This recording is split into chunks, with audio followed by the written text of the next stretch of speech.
Nous allons lire la parole de Dieu. Si tu peux ouvrir ta Bible, on va lire une conversation intéressante. Jean chapitre 3, versets 1 à 5. Ensuite, nous allons lire 2 Corinthiens 5, 17 à 18. Jean chapitre 3, versets 1 à 5. Et 2 Corinthiens chapitre 5, versets 17 à 18. Alléluia, tu peux chercher Jean chapitre 3, versets 1 à 5, et puis 2 Corinthiens 5, versets 17 à 18. Moi, je veux lire dans la version de la Bible que j'ai. On se met debout, on va lire ensemble.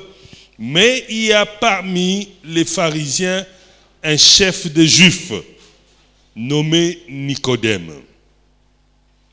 Il vint de nuit auprès de Jésus et lui dit, « Rabbi, nous savons que tu es un docteur venu de la part de Dieu, car personne ne peut faire ces miracles que tu fais si Dieu n'est né avec lui. » Jésus lui répondit, « en vérité, je te le dis, si un homme ne naît de nouveau, il ne peut voir le royaume de Dieu. » Nicodème lui dit, « Comment un homme peut-il naître quand il est vieux? Peut-il une seconde fois entrer dans le sein de sa mère et naître? » Jésus lui répondit, « en vérité, je te le dis, si un homme ne naît d'eau et d'esprit, il ne peut entrer dans le royaume de Dieu. » Amen. Chapitre 5, versets 17 à 18. Si quelqu'un est en Christ, il est une nouvelle créature. Les choses anciennes sont passées. Voici, toutes choses sont devenues nouvelles. Et tout cela vient de Dieu, qui nous a réconciliés avec lui par Christ et qui nous a donné le service de la réconciliation. Amen. Que Dieu soit loué, on va s'asseoir. Amen.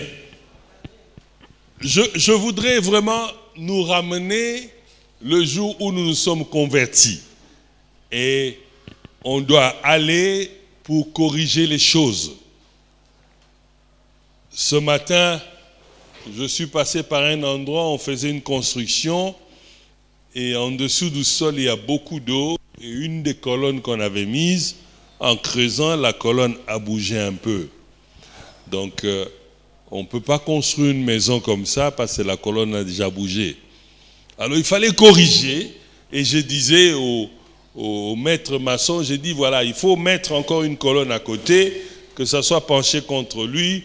Comme ça, ça peut former une nouvelle colonne pour soutenir l'autre. Alléluia. Il est important de corriger les choses à un moment donné avant que ça ne soit trop tard.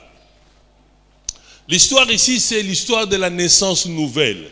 C'est l'unique endroit dans la Bible où Jésus parle de naître de nouveau. Alléluia.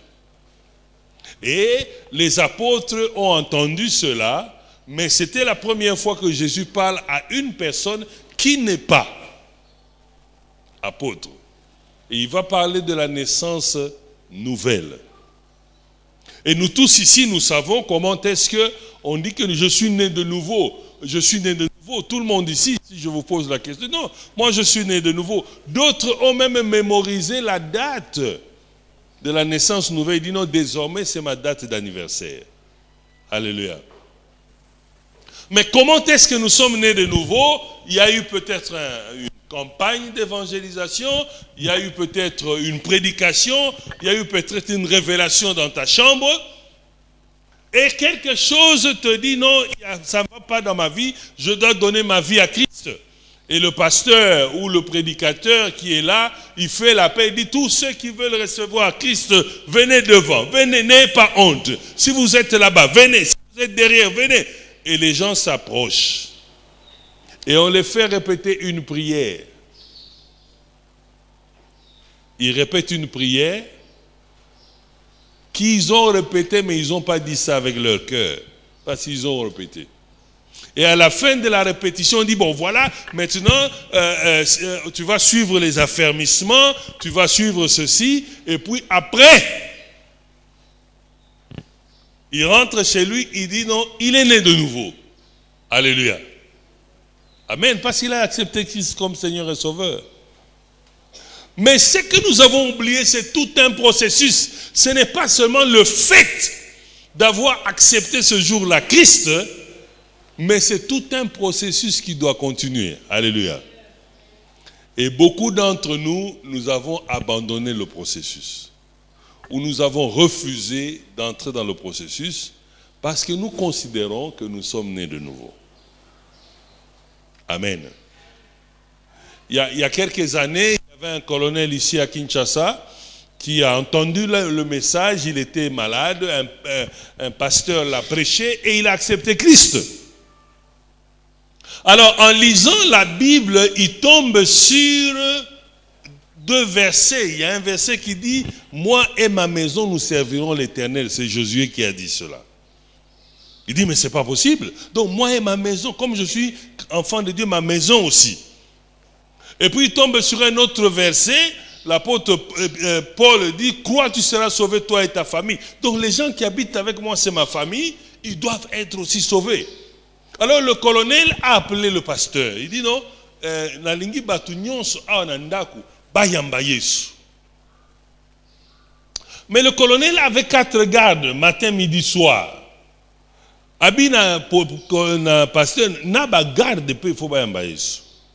Alléluia. Et voilà, le pasteur a commencé à faire des petits groupes à la maison, les enfants.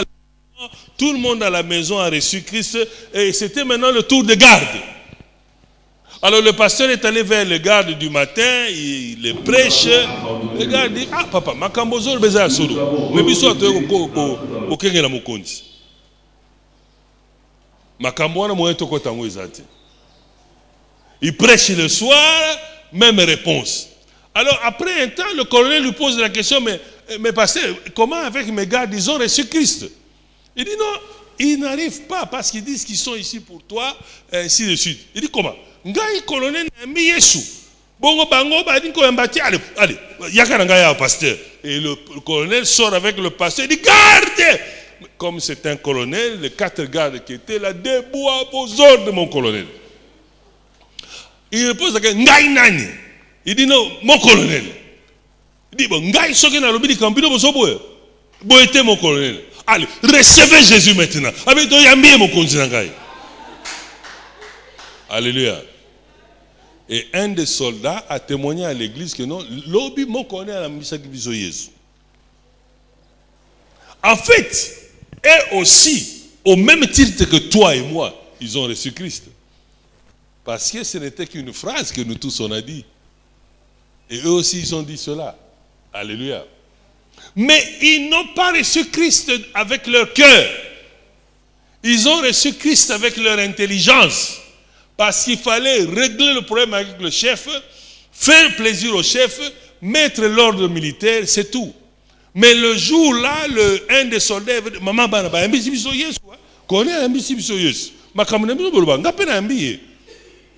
mais ils n'ont pas changé. Alléluia.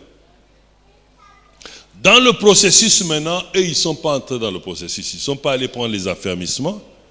Ils n'ont pas suivi d'autres enseignements et ils sont restés seulement ce qu'ils étaient. Mais ils se glorifiaient que nous avons reçu Christ. Il y a des conversions qui sont mauvaises. Alors nous devons corriger cela. Comment est-ce que tu vas détecter que ta conversion est mauvaise? Un des éléments pour détecter qu'il y a un problème de conversion, c'est que tu commets le même péché chaque fois.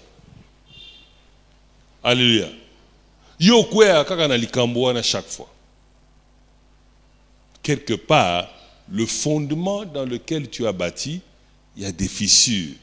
Il faut corriger. Alléluia. Mais qu'est-ce qui se passe à la conversion? Corinthiens nous dit que Dieu nous a réconciliés. Et puis il ajoute ceci. Il nous a donné maintenant le pouvoir de réconciliation.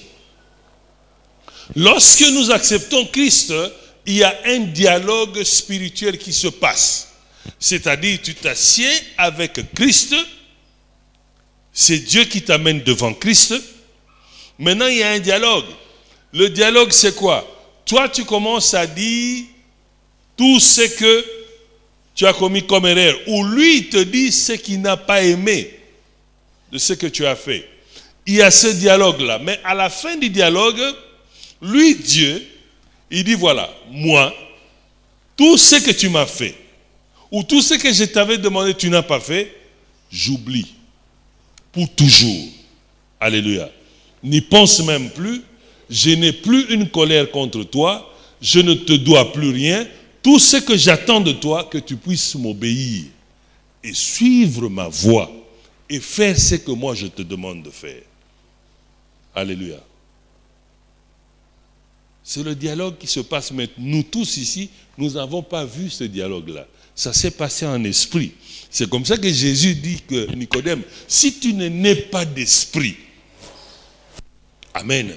Nicodème avait la connaissance de la naissance de la chair, où un enfant entrait dans le ventre de maman, et puis après un temps, l'enfant sortait. Mais Jésus lui dit, ici ce n'est pas ça. C'est une naissance spirituelle. Tu dois t'asseoir, reconnaître tes fautes, reconnaître tes péchés, prendre l'engagement de ne plus refaire la même chose. C'est-à-dire, je dois me battre tout le temps pour que je ne tombe pas dans les mêmes choses. Alléluia. C'est ce que 2 Corinthiens 5 dit. Les choses anciennes sont passées.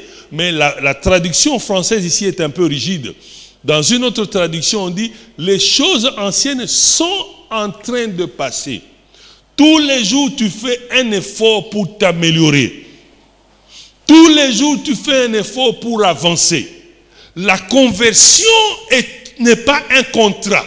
Un contrat, c'est que l'autre apporte et toi aussi tu apportes, mais il y a un terme de résiliation. Si tu n'obéis pas à ceci, ou tu n'accomplis pas ceci, le contrat est résilié. Alléluia. Mais ici, la conversion, c'est une alliance. L'alliance, il y a quelques clauses, mais ce sont des clauses unilatérales. C'est du côté de Dieu. Dieu attend de toi de le suivre.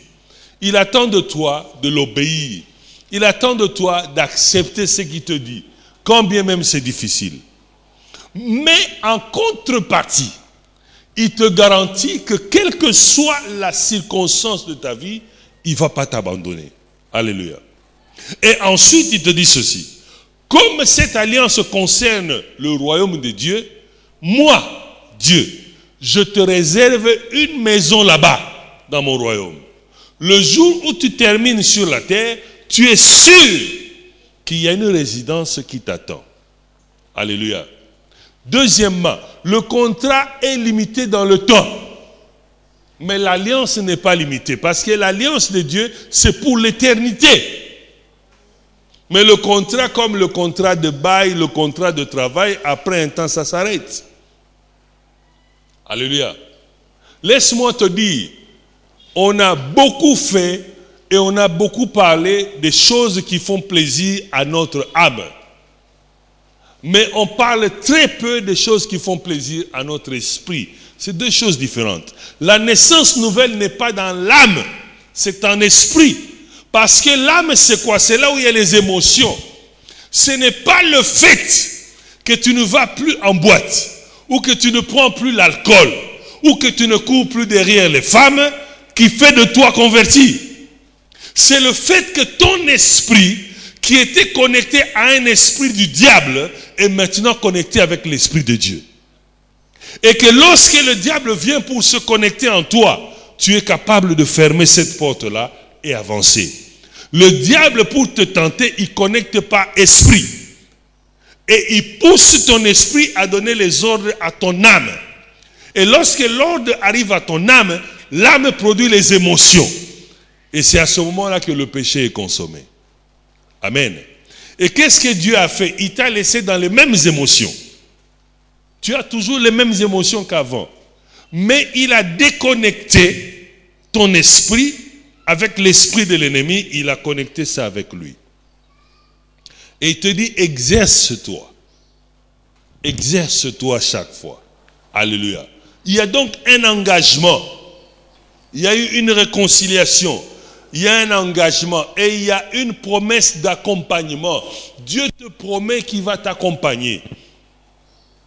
Et si aujourd'hui, ta vie fait un peu trop de dents de scie, tu ne pourras pas régler ça comme tu le fais aujourd'hui. Il faut rentrer à la base pour corriger ta conversion. Alléluia. Peut-être tu étais converti parce que tu étais malade. Peut-être tu étais converti parce qu'il y avait tellement de difficultés. Laissez-moi vous dire ceci. Et je le dis, je n'ai pas honte de le dire. Tel que nous sommes assis ici, beaucoup d'entre nous, dès qu'ils vont attraper les moyens financiers, les moyens matériels, ils vont abandonner Christ. Alléluia. Pendant près de 18 ans, je sillonnais l'Amérique, l'Europe et l'Afrique en train de prêcher.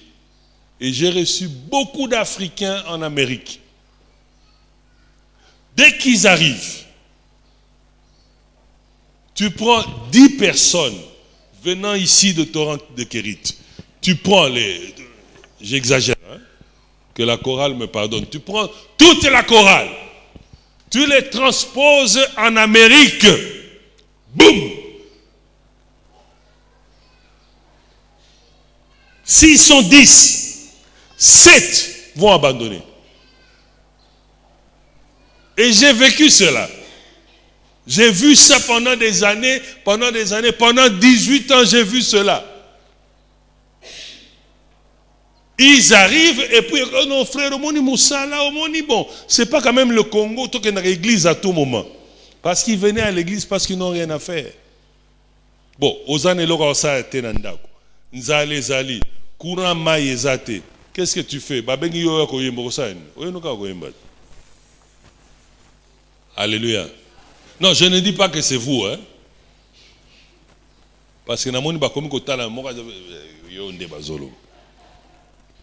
mais c'est la triste réalité, parce que lorsque on arrive maintenant à atteindre le niveau de prière qu'on cherchait, je priais pour ceci, les gens ont prié et Dieu a permis, ils arrivent à un niveau où il y a un peu plus de matériel, il y a un peu plus d'aisance, ils oublient. J'ai reçu des frères des églises. Ils arrivent et puis frère Alimwe, frère Ndengenine. Oh non, Moni, Botoya, Kiawa, moi Libanga, tout ça. Et ils n'arrivent même plus à arriver à l'église. Ah, eux, ils veulent nous amener comme en Afrique. Et comme en Afrique. Tout le temps à l'église, Pourquoi? On viendra dimanche. Et les 3 qui vont rester. Donc je dis bien 7, hein, il y a chorale, 7. Pas des gens comme ça, des gens qui chantaient à la chorale. Mais ils se vantent. Et les 3 qui vont rester, dans les 3 là, il y a un seul qui viendra à l'église tous les jours, il sera engagé. Et puis il y a un autre qui viendra de temps en temps. Et le 3e là, il apparaît seulement quand il y a les grandes fêtes. Pâques, bonne année, veillée à Noël, ainsi de suite. Alléluia. Alors je me suis posé la question plusieurs fois. Qu'est-ce qui se passe en Afrique pour que lorsque un chrétien atteint le niveau qu'il cherchait et puis il abandonne Christ? C'est à cause de la naissance nouvelle. C'est comme ça que Nicodème a voulu comprendre. Jésus lui a dit, toi tu es docteur. Et tu ne comprends pas ça. Amen. Dans le processus de la conversion, Jésus dit, il faut naître d'eau et d'esprit. Dans le processus de la conversion, à part accepter Christ comme Seigneur et Sauveur, il faut prendre le baptême d'eau.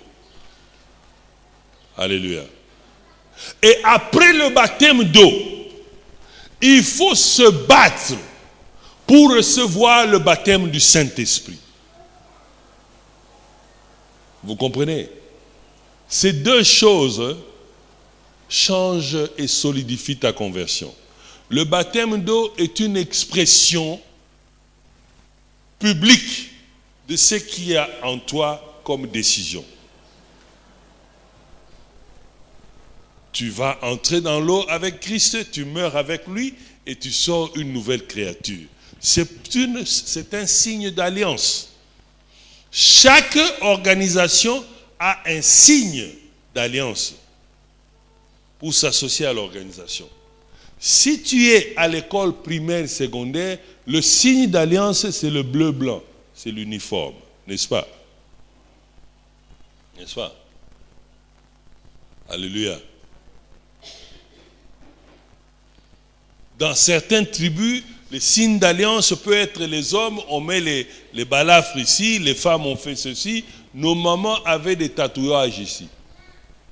Il y a des dessiné, mais oh, bah, l'on l'a gagné boy. Ah, bah, on a souffrir, hein. Alléluia. Donc, chaque organisation a son signe d'alliance. Et l'alliance de Moïse avec Dieu, c'était la circoncision.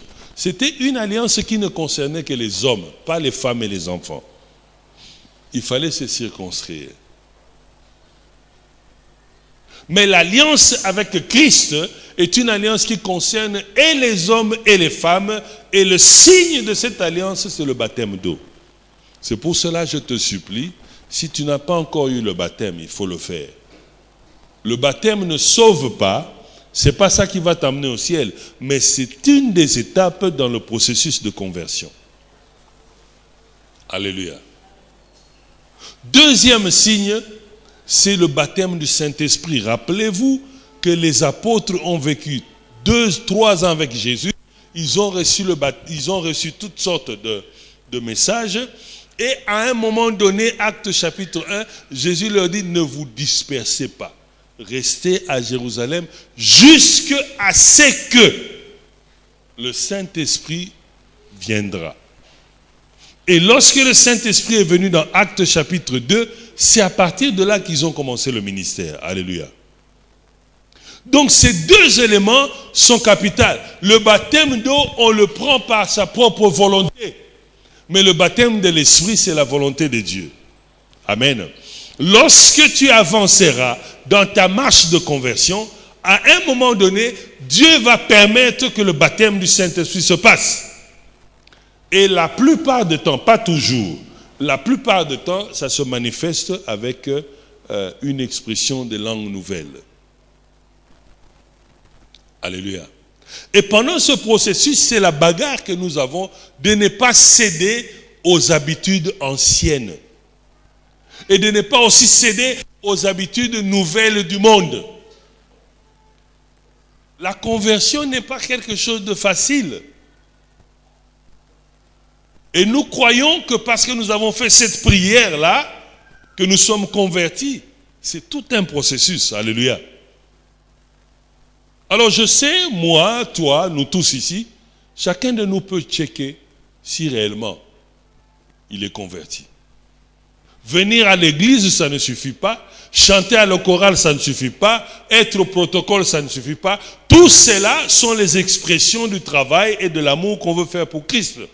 Mais est-ce que dans ton cœur, dans mon cœur, est-ce qu'il y a réellement Christ?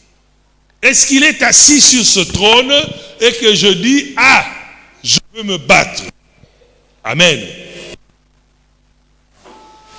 Corinthiens décrit, l'apôtre Paul décrit que la naissance nouvelle, durant la naissance nouvelle, il y a la réconciliation. C'est-à-dire, Batumi Bale Babadaï Koyo Kanate, n'est-ce pas? C'est ça, non? Toi, Dieu t'a créé, et moi aussi, Dieu m'a créé, et nous, ensemble, nous avons opté pour vivre la vie du monde, pour vivre tel qu'on voulait le vivre. Donc, nous sommes entrés en conflit avec Dieu. Nous sommes entrés en rébellion avec Dieu. Parce que nous ne vivons pas selon sa parole, selon ses prescrits, selon les choses pour lesquelles il nous a mis sur terre. À un moment donné, il nous a cherchés et il nous a interpellés. Et nous avons reçu l'interpellation et on a donné notre cœur, on dit maintenant on va le suivre. Il dit ok ça va, maintenant on va parler. Et c'est cette conversation-là, ce dialogue-là qui constitue la réconciliation. Tobandai koyoka na te pona nini. Oh yo saraki ngaboy, yo saraki ngaboy. Oh yo linga kangai to, linga ka bana mususu. Alléluia. Cette réconciliation-là avec Dieu nous donne la paix et on lui donne maintenant l'autorité de conduire notre vie. Mais à la fin de la réconciliation, il dit ceci. Toi aussi, je te donne la mission de réconcilier. C'est-à-dire, toi aussi, tu es capable d'appeler les gens pour moi, les gagner pour moi et les montrer aussi le chemin. C'est là où on devient des gagnants d'âme. Amen. Donc, si tu n'as jamais gagné une personne en Christ, ta conversion n'est pas encore finie. Alléluia. Bon, je sais que je te choque avec ma façon de parler, parce que le chrétien congolais aime qu'on lui dise Nzambazo pambola yo, amen. Frère, namoni semeno egosilate, amen. Mais moi je voulais aujourd'hui parler à ton cœur. Combien de personnes tu as déjà gagné en Christ? Oh, yo mokolobi que non, tu es conscient que j'ai gagné cette personne. Combien? Parce que dans cette naissance nouvelle, tu as la mission. C'est la Bible qui dit, on a maintenant la mission de réconciliation. C'est-à-dire, essayer de parler à quelqu'un pour lui dire, il est temps que tu aies ce dialogue avec Christ et que tu donnes ton cœur. Alléluia. J'ai vu une vidéo, les gens font circuler les vidéos, et puis il y avait un frère, il prêchait l'autre qui refusait, et puis il est venu le menacer, il dit il a menacé, dans la vidéo, il a mis un revolver, amen. C'est pas de cette manière, c'est-à-dire que quand, à chaque instant de ta vie, quand tu rencontres les gens, le Saint-Esprit te rappelle que tu peux gagner cette personne en Christ. Le Saint-Esprit peut te dire, parle à cette personne. Mais souvent nous avons peur, nous hésitons, parce qu'on ne connaît pas la personne. Amen. Il y a longtemps, avec le pasteur Manassé, on est parti derrière la foire là-bas, on devait évangéliser. Et moi, j'étais zélé comme tout. Je vois un frère, il attendait une copine sur cette avenue-là, en attendant, moi, j'ai dit, voilà, je vais gagner ce frère. Je m'approche de lui, j'ai dit, frère, connais-tu Jésus? Il dit, ah, papa, alléluia. Parce que lui croyait que moi, je cherchais quelqu'un qui s'appelle Jésus. Amen. Si tu es converti, tu as la mission de réconciliation. Et pour exercer la mission de réconciliation, tu es obligé de gagner les âmes. Et les âmes là, ce n'est pas toi qui vas les réconcilier avec Christ. Tu les amènes à Christ et Christ lui-même va les réconcilier. Alors je te pose la question. 1. Tu as accepté Christ comme Seigneur et Sauveur par une prière? Oui. 2. Tu as accepté le baptême d'eau? Oui. 3.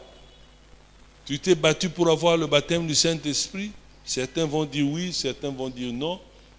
Le Saint-Esprit, ce n'est pas nécessairement trembler, vibrer. Hein? Ce n'est pas ça. Il y a cette conviction personnelle qui vit en toi, qui te fait connaître Christ. Ce n'est pas seulement le parler en langue. Mais cette conviction personnelle, quand tu te promènes, tu dis que non, alléluia.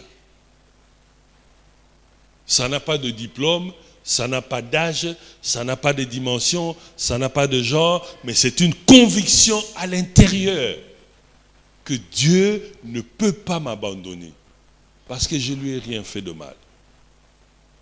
Est-ce que tu as cette conviction? 4. Est-ce que toi tu gagnes les âmes? Est-ce que tu exerces ta mission de réconciliation? Viens encore sur ce verset. J'aimerais que tu soulignes cela. Parce que tu crois que la conversion est venue et puis c'est fini. Tu as des responsabilités dans ta conversion. Tu as des obligations. 1 Corinthiens 18. Et tout cela vient... 2 Corinthiens 5, 18, pardon. 2 Corinthiens 5, 18.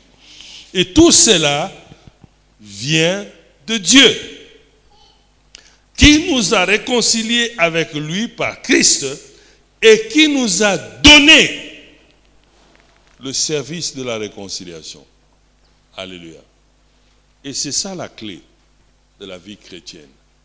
Mon frère, l'apôtre Paul dit, même si tu parles en langue, mais tu n'as pas l'amour. L'amour dont on parle, ce n'est pas toujours l'amour du prochain. Jésus a dit 2 types d'amour. Aime ton Dieu et aime ton prochain. L'amour de Dieu d'abord. Le souci de faire le travail de Dieu. Le souci de gagner les âmes. Et ça fait partie du processus de conversion. Alléluia. La conversion n'est pas seulement un événement qui s'est passé à une date et puis ça s'arrête là. Mais c'est tout un processus qui continue jusqu'à ce que tu atteignes ce niveau parce que tu as reçu le service de réconciliation. Et tu l'as reçu quand tu t'es converti. Pour faire quoi? Pour que tu viennes utiliser ce service en faveur des autres qui découvrent eux aussi la réconciliation avec Dieu. Alléluia.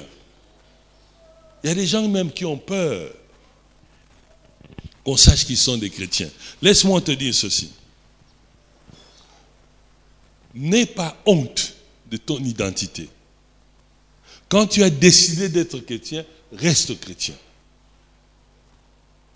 Et lorsque tu as décidé d'être chrétien, tu as défini des choses que tu ne peux plus faire, alors abandonne, quel que soit ton âge. Ou bien, attends, termine avec le monde, si la mort ne t'attrape pas, comme ça tu vas venir après.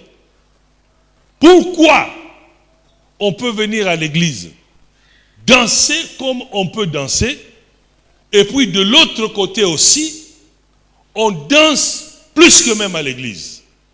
Alléluia. Je fréquente beaucoup de jeunes, et ça me fait mal de les voir dimanche à l'église, engagés au protocole, à la chorale, mais vivre leur vie en dehors de l'église. Alléluia. Amen. Hier, j'étais chez un ami qui est devenu général d'armée ici au Congo. Alors, je suis allé le féliciter. Mais il est pasteur.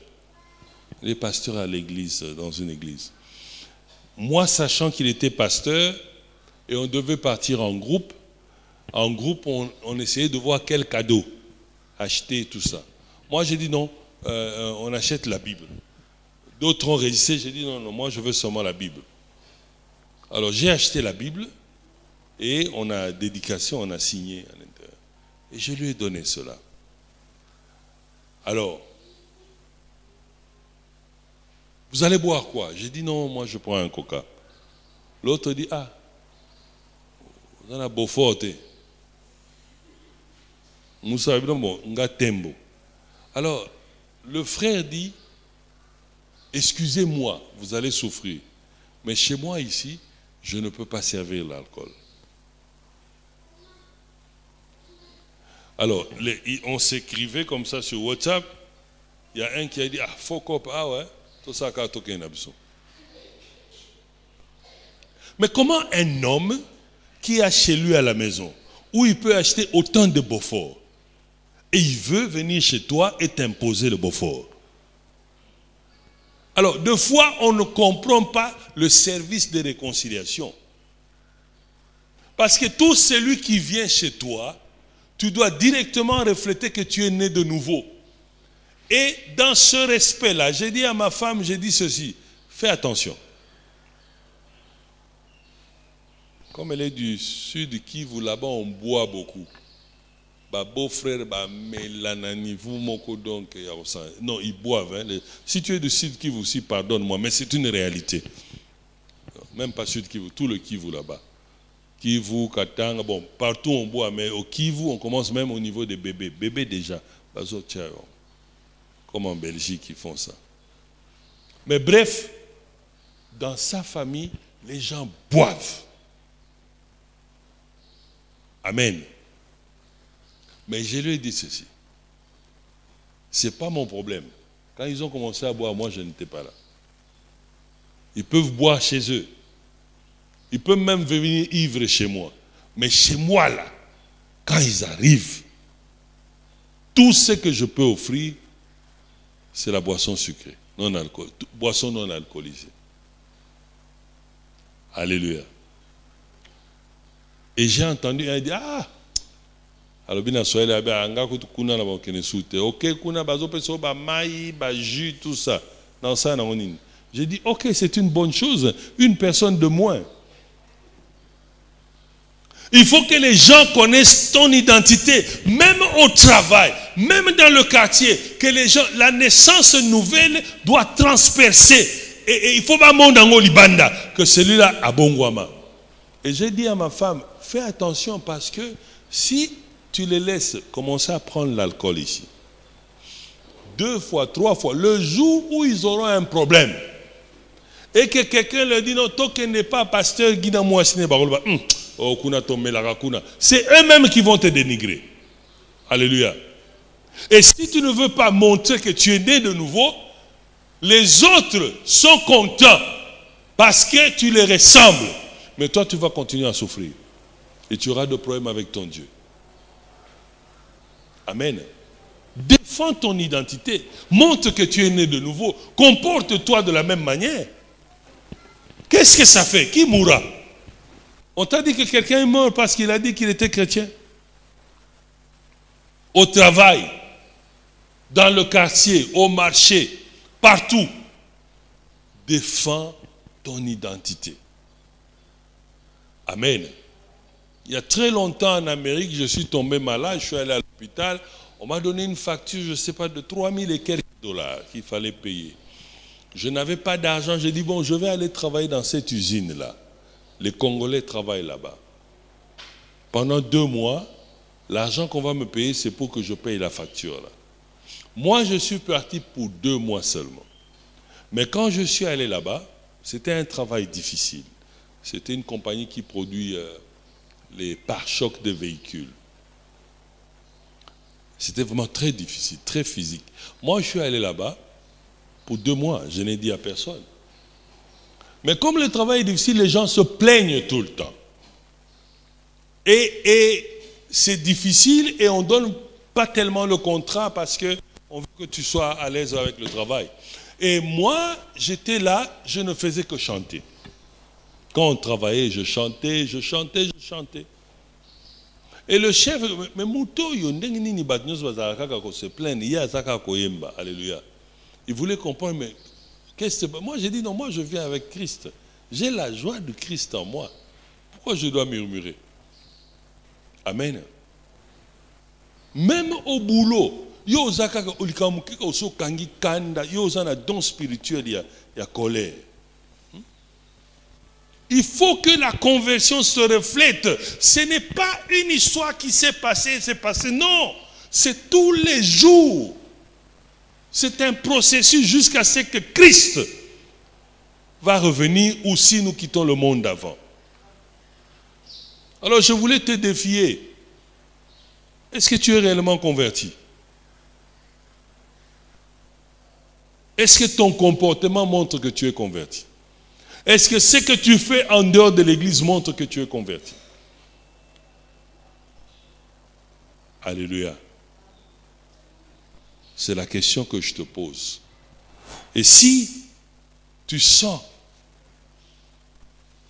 qu'il y a quelque chose qui ne va pas, il n'y a aucune honte de corriger. Parce que demain, on s'écroule parce qu'une petite chose dans notre conversion n'était pas bien faite. Peut-être tu es converti comme les militaires là. Tu as accepté Christ. Pourquoi nous venons à l'église? Est-ce qu'on est converti réellement? Ou parce que c'est un phénomène de société? Moi, j'aime bien provoquer les gens de chorale partout, parce que dans la chorale, il y a beaucoup de problèmes. Et ils le savent, ils savent de quoi je parle. Partout dans le monde, la chorale a toujours beaucoup de problèmes.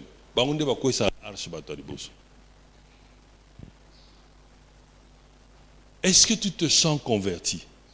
Ou tu chantes seulement parce que tu aimes chanter? C'est la question que j'aimerais qu'on se pose. On va baisser les têtes dans la prière.